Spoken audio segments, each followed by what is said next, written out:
السلام علیکم ناظرین، زی انفارمیشن چینل کی ایک نئی اور دلچسپ ویڈیو کے ساتھ حاضر ہیں۔ آج کی ویڈیو میں ہم آپ کو ارطغرل کی زندگی، ان کی بہادری اور سب سے بڑھ کر ان کی وفاداری کے بارے میں بتائیں گے۔ تو بنا ٹائم ضائع کیے آئیے شروع کرتے ہیں آج کی ویڈیو کو۔ ناظرین، ارطغرل کا قبیلہ خراسان میں آباد تھا، لیکن چنگیز خان نے خوارزمی سلطنت کو تباہ کیا تو ان کا قبیلہ مصر کی طرف ہجرت کر گیا۔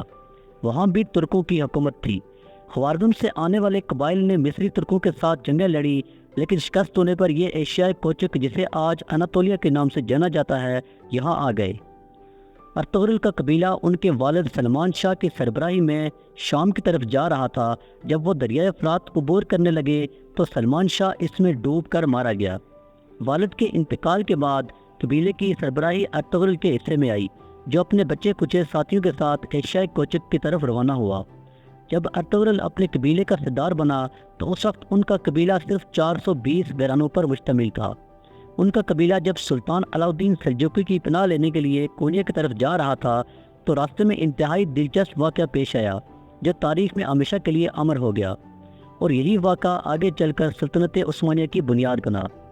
ہوا کچھ یوں کہ ارطغرل کا قبیلہ جب کونیا جا رہا تھا تو راستے میں انگورا کے قریب ارطغرل کو دو فوجیں لڑتی ہوئی نظر آئیں۔ وہ دونوں فوجوں سے واقف نہیں تھا، لیکن اس نے کمزور فوج کی مدد کا فیصلہ کیا۔ اس نے اپنے ساتھ 400 سوار لیے اور جنگ کے میدان میں کود پڑا اور کمزور فوج کے شانہ بشانہ لڑنے لگا۔ ارطغرل نے میدان میں ایسی جام بازی دکھائی کہ مخالف فوج میدان چھوڑ کر بھاگ گئی۔ فتح حاصل کرنے کے بعد ارطغرل کو پتہ چلا کہ اس نے جس فوج کی مدد کی تھی وہ اس علاء الدین سلجوقی کی فوج تھی، جس سے وہ پناہ لینے جا رہا تھا، جبکہ اس کی مخالف فوج تاتاریوں کی تھی۔ ارطغرل کے اس کارنامے اور بہادری سے سلطان علاء الدین سلجوقی بہت خوش ہوئے اور انہوں نے ارطغرل کو بازنطینی سرحد کے قریب سغوت کا زرخیز علاقہ دیا۔ یہ ایک ایسا علاقہ تھا جس پر بازنطینی اکثر حملے کرتے رہتے تھے۔ ارطغرل نے چند ہی دنوں میں سارے علاقے میں اپنی شجاعت کی داغ بٹھا دی۔ ارطغرل کی بہادری دیکھ کر ارد گرد کے ترک قبائل بھی اس کے ساتھ شامل ہونے چلے گئے، اور یوں ارطغرل ایک بڑی قوت بن گیا۔ ایک سردار کا اس طرح طاقت حاصل کرنا سلطان علاء الدین کے لیے خطرناک ہو سکتا تھا، لیکن انہوں نے عقل مندی کا مظاہرہ کرتے ہوئے ارطغرل کو اپنا نائب مقرر کر دیا۔ سلطان کا نائب بننے کے بعد ارطغرل نے بازنطینیوں اور تاتاریوں سے کئی جنگیں لڑیں اور کئی مقبوضہ علاقے ان کے قبضے سے آزاد کرا لیے۔ یہاں یہ سوال بھی پیدا ہوتا ہے کہ ارطغرل اتنا طاقتور تھا، پھر اس نے خود مختار ریاست قائم کیوں نہیں کی؟ اس سوال کا جواب ایک لفظ میں اگر دیا جائے تو وہ وفاداری ہے۔ ارطغرل نے کونیا کے سلطان علاء الدین سلجوقی کے ساتھ آخری دم تک وفاداری نبھائی اور ان کا نائب بن کر رہا۔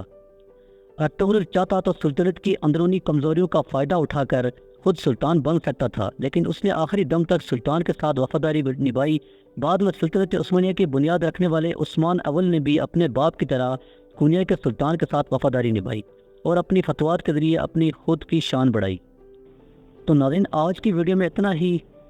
یہیں پر کرتے ہیں ہم اپنی آج کی ویڈیو کا اختتام۔ اگلی ویڈیو میں پھر ملیں گے ایک نئے دلچسپ ٹاپک کے ساتھ۔ تب تک کے لیے اجازت چاہیں گے۔ اللہ حافظ۔